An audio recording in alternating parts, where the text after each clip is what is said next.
दोस्तों मूवी की शुरुआत होती है जून 1982 से। यहाँ पर हमें दिखाया जाता है कि एक अननोन स्पेसशिप पृथ्वी के एनवायरनमेंट में अब हमें दिखाया जाता है अलास्का शहर। ये शहर काफी बर्फीला शहर है और यहाँ पे हमें कुछ लोग दिखाए जाते हैं जो एक कार में सवार होकर किसी जहाज की ओर जा रहे होते हैं। ये जहाज एक ऐसी मिशन पर निकल रहा होता है जहाँ पर काफी सारे वेल्स है और ये लोग उन्हीं का पीछा कर रहे होते हैं। इन सब में एक लेडी होती है जिसका नाम होता है सैडी। ये पेशे से एक साइंटिस्ट होती है जो किसी रिसर्च सेंटर के लिए काम करती है। उसकी एक टीम होती है, उसके टीम में होते हैं प्रोफेसर स्टीफन। इन लोगों के साथ और भी 3 लोग मौजूद होते हैं जिसमें से एक होता है रिक और 2 लड़कियां होती है जिसमें से एक होती है स्लेव और एक का नाम होता है ब्रुनेल। उस जहाज पर और भी कई लोग मौजूद होते हैं, उनमें से कुछ मछुआरे भी होते हैं और उनमें से कुछ उस जहाज पर काम करने वाले लोग भी होते हैं। उस जहाज का कैप्टन और कोई नहीं बल्कि सैडी के ही ग्रैंडफादर होते हैं। अब वो सारे लोग उस जहाज से अपना सफर शुरू करते हैं। जैसे ही वो लोग उस शिप पर होते हैं वो एक दूसरे को इंट्रोड्यूस करते हैं। वो सारे एक रूम में जमा होते हैं जहाँ पर सैडी उन्हें बताती है कि वो एक रिसर्च सेंटर के एक प्रोजेक्ट के तहत समुद्र में कई सारे वेल्स है, उन पर वो जीपीएस लगाया है। उसी जीपीएस के सहारे वो उन्हें ट्रैक करेंगे और उनकी गतिविधियों पर नजर रखेंगे। इन्वायरमेंट की वजह से उनकी गतिविधियों में काफी फर्क पड़ने लगा है। अब उसकी छानबीन करने के लिए वो लोग उसी जहाज में सवार होकर उन्हीं वेल्स की तरफ बढ़ रहे होते हैं। अब उसी मीटिंग में उस जहाज के कुछ मछुआरे भी होते हैं जहाँ पर सैडी उन्हें उन प्रोजेक्ट के बारे में समझा रही होती है, लेकिन उन मछुआरों के कुछ भी पल्ले नहीं पड़ता। इसी वजह से उन लोगों में बहस शुरू हो जाती है।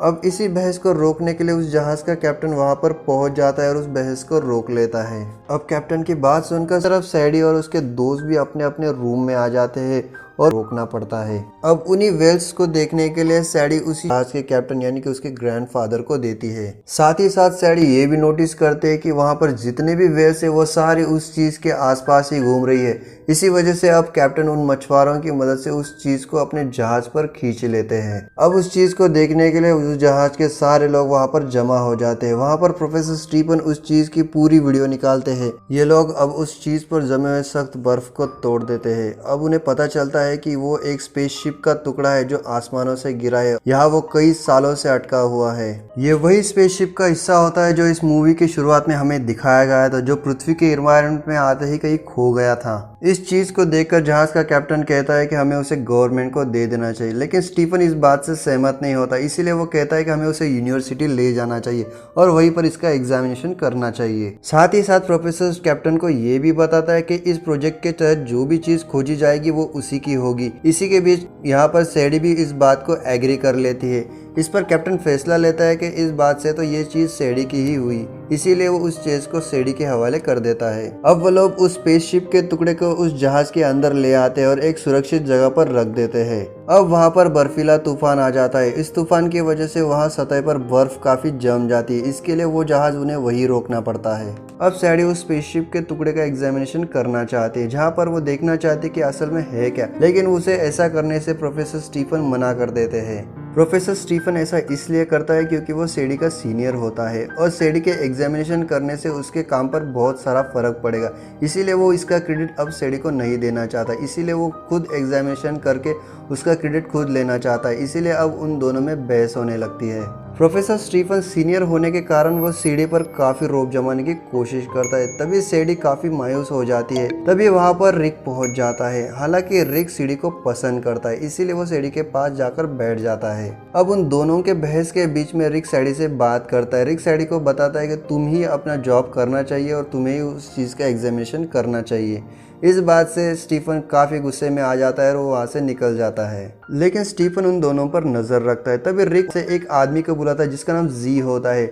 वो आदमी दिखने में काफी लंबा और चौड़ा होता है। वो उसे स्टीफन के पास भेजता है और उसे बातों में उलझाने के लिए कहता है। वो जी नाम का आदमी उस स्टीफन के पास पहुंच जाता है और उसे बातों में उलझा कर रखता है। इसी बात का फायदा उठाते हुए वो दोनों उसी स्पेसशिप के टुकड़े की तरफ पहुंच जाते हैं। दोनों ही मिलकर स्टीफन को बिजी रखने में कामयाब हो जाते हैं और बाद में वो लोग उसका मजाक भी उड़ाते हैं।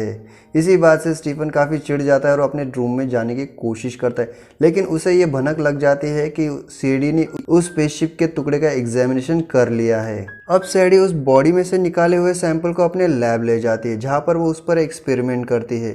उसे पता चलता है कि उसके बॉडी में कई तरह के जीन्स है जो अजीब ही तरह के जानवर जो एक समुद्री जीव है, लेकिन सेडी उसके बारे में कुछ भी नहीं जानती। अब इसी जहाज के बेसमेंट में एक आदमी होता है जो कि जहाज के मेंटेनेंस का काम करता है। वो सो रहा। स्टीफन काफी गुस्से में होता है क्योंकि सेडी ने उस बॉडी का एग्जामिनेशन किया है, इसीलिए अब खुद जाकर प्रोफेसर स्टीफन उस बॉडी का एग्जामिनेशन करने के लिए पहुंच जाता है। तब वो देखता है कि वहां पर से तो बॉडी ही गायब हो चुकी है। इस बात से वो और भी गुस्सा हो जाता है और सारे लोगों को वहां बुला लेता है। अब सारे लोग वहां पर पहुंच जाते हैं जहां से बॉडी गायब हो चुकी है। वहां पर प्रोफेसर स्टीफन सबसे पहले सेडी पर शक करता है और उसके साथ साथ रिक पर भी शक करता है। तभी वो उन पर जोरों जोरों से चिल्लाने लगता है और उन्हें धमकी भी देने लगता है। इसी बीच कैप्टन वहां पर पहुंच जाता है और वो प्रोफेसर स्टीफन को रोक देता है। प्रोफेसर स्टीफन की ऐसी हरकत देखकर जहाज का कैप्टन उसे पकड़ लेता है और उसे धमकी भी दे देता है। इसकी वजह से वो शांत हो जाता है।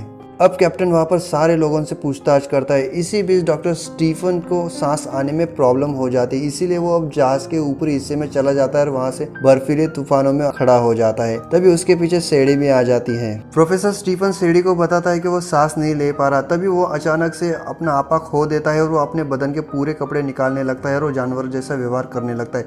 वो इधर से उधर भागने लगता है। सारे लोग उसे पकड़ने लगते हैं। जैसे तैसे वो लोग उसे जहाज को लैब में टेस्ट करती है। तब उसे पता चलता है कि ये एक तरह का क्रिएचर है जिसे काटने से ये फिर से जिंदा हो जाता है और उसे हीट देने से उसे ऊर्जा मिलती है, लेकिन उसे जिंदा रहने के लिए किसी न किसी सोर्स की जरूरत होती है। इसीलिए वो इंसानों की जान ले रही है और अपना साइज बढ़ा रही है। ये सब सुनने के बाद बाकी के सारे लोग काफी डर जाते हैं। इसीलिए अब उस क्रिएचर को ढूंढने के लिए कैप्टन और उसके साथ एक आदमी वहां से उस शिप की तलाशी लेने के लिए निकल जाते हैं। अब उस शिप की तलाशी लेने के लिए कैप्टन एक आदमी के साथ जिस घटनाओं के बारे में उन लोगों को बताता है और सारे लोग उस घटना से काफी डर जाते हैं। इसी बीच रिक एक प्लान बनाता है। वो एक फ्रीज की हुई गन को लेकर उस पर फायर करेगा। इसी वजह से वो क्रिएचर फ्रीज हो जाएगा और उसके बाद वो उसे मार डालेंगे। ऐसा प्लान बनाकर वो लोग उस क्रिएचर को ढूंढने के लिए निकल जाते हैं। इसी बीच बेसमेंट में आकर वो क्रिएचर कई मछुआरों को मार दे। एक मछुआरे को पकड़ लिया है और उसे एक जाल के पिंजरे में डाल दिया है। यानी उसने ऐसा क्यों कि ये जानने के लिए अब वो उसकी बैग की और उसके कमरे की तलाशी लेता। तब पता चलता है कि उसके पास काफी सारे हथियार है, इसीलिए वो कैप्टन उसकी पूछताछ करने लगता है। अब स्वेट उन्हें बताती है कि वो एक गुप्त एजेंट है। जो स्पेसशिप निकला था वो उसी के खोज में आई थी और उसने उस स्पेसशिप को ढूंढ लिया है। अब वो साथ ही साथ उन्हें ये भी बताते हैं कि मैं एक खुफिया स्पेस ऑर्गेनाइजेशन के लिए काम करती हूँ, जो मुझे ऐसे स्पेसशिप ढूंढने के लिए वो मुझे भेजते रहते हैं। और वो उन्हें ये भी बताते हैं कि उन्होंने उस शिप में काफ़ी सारे बॉम्ब छुपाए हुए हैं और आधे घंटे के बाद वो बॉम्ब फट जाएंगे और उसे लेने के लिए एक सबमरीन आएगी जो कि आधे घंटे से पहले ही वहाँ पर पहुँच जाएगी। ये सब बातें सुनने के बाद सारे लोग शॉक्ड हो जाते हैं। इसी के साथ हमें ये भी पता चलता है कि वो एक रशियन स्पेसशिप था जो कि गवर्नमेंट से छुपाया गया था और वो एक गुप्त तरीके से स्पेस में कुछ छानबीन कर रहे थे। इसीलिए वो अक्सर ऐसे स्पेसशिप भेजते रहते हैं और उनकी जानकारी वो लेते रहते हैं। इसीलिए वो लोग ऐसे एजेंट रखते हैं। अब सारे लोग मजबूर हो जाते हैं। अब करे भी तो क्या करे। अब सारा कंट्रोल स्वेट के हाथ में आ गया था क्योंकि उसने उस जहाज पर कई सारे बॉम्ब छुपाए थे और उसके हाथ में गन भी थी, इसीलिए अब कोई कुछ नहीं कर पाता था। अब थोड़ी देर बाद कैप्टन अपने दिमाग लगाकर ये सोचता है कि अब हम सब एक है और हम में से ये कितने लोगों को मार पाएगी। इसीलिए धमकाता है कि तुम हम में से सिर्फ एक या दो को ही मार पाओगी और बाद में हम तुम्हें पकड़ लेंगे, यही मार देंगे। इस ऐसे हमले से बाकी सारे लोग दूसरी तरफ भाग जाते हैं। अब वो लोग उस बॉम्ब को ढूंढने का फैसला करते हैं और सारे लोग उन बॉम्ब को ढूंढने में लग जाते हैं। कैप्टन को ढूंढने से 2 बॉम्ब हाथ लग जाते हैं, लेकिन उसमें से 4 बॉम्ब उसके बेसमेंट में होता है और वहाँ पर काफ़ी पानी होता है और वो क्रिएचर भी उसी के आसपास ही रहता है। इसीलिए अब वहाँ पर जाने के लिए कोई तैयार नहीं होता, लेकिन स्लेव वहाँ पर जाने के लिए तैयार हो जाती है और वो उस गंदे पानी में उतर जाती है। तभी वहाँ पर वो क्रिएचर पहुँच जाता है, लेकिन वो क्रिएचर शेडी को नहीं देख पाता और वो वहाँ से बॉम्ब को निकालने में कामयाब हो जाती है। शेडी अब सारे बॉम्ब निकाल चुकी थी। अब वो ऊपर आने की कोशिश करे। सारे लोग अब ऊपर की ओर भागने लगते हैं क्योंकि बेसमेंट में वो क्रिएचर उन सबको मार रहा होता है। इसीलिए अब जी उन सारे खा लिया था। अब सारे बम उस क्रिएचर के पेट में चले गए थे और कुछ देर बाद वहाँ पर एक धमाका होता है। इस वजह से वो क्रिएचर भी मर जाता है। अब उनमें से सिर्फ 3 ही लोग बचे हुए होते। उनमें से एक रिक होता है और एक कैप्टन और शेडी होती है। तभी वहाँ पर रिक और कैप्टन दोनों ही बातें कर रहे होते हैं, लेकिन वो क्रिएचर फिर से जिंदा हो जाता है और वो रिक पर हमला कर देता है। वो अपना एक टेंटिकल रिक के छाती में से आर पार कर देता है और उसे उठाकर ले जाता है। ये देखकर कैप्टन काफ़ी डर जाता है और उसे मारने के लिए वो जहाज से बाहर आ जाता है। अब जैसे ही कैप्टन उस क्रिएचर को मारने जाता है, क्रिएचर दूसरी तरफ से उस कैप्टन पर हमला कर देता है और उसकी वजह से कैप्टन मर जाता है। ये सब स्लेडी देख लेती है और वो अपने आप को कंट्रोल रूम में लॉक कर लेती है, लेकिन क्रिएचर कंट्रोल रूम पर भी हमला कर देता है।